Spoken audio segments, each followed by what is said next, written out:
Namhlanje Umasipala Wase Kouga ubike ukuthi lo mlilo wequbula uyalawuleka ukuze ungabhebhetheki okwamanje kanti abezimo eziphuthumayo bami ngomumo ukuze balekelele uma imimoya enamandla iphinde ihlasela.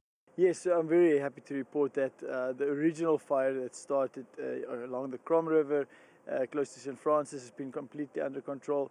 The one in e-Humansdorp behind us to the north of e-Humansdorp is completely under control. There's still some bit of smoke here and there that our ground teams are busy making sure that everything is completely dead and doing mopping up operations, and they'll continue to do that throughout the day to make 100% sure that tomorrow when the wind picks up again that we don't have any more flare-ups.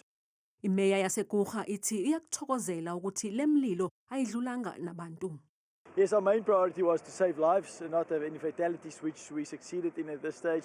The second priority was to protect infrastructure, and that has been successful. There's very limited damage to buildings, very limited damage to our other infrastructure from a municipal point of view.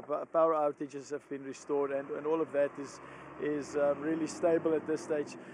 Lo mlilo kubikwa ukuthi ubangelwe yizigilamkhuba ezeba izintambo zikagesi kanye nensimbi yohlobo lwecopper. We've identified two sources of two of the fires, the third one still being investigated, but that was because of cable theft and then people burning the plastic off the wires to get to the copper.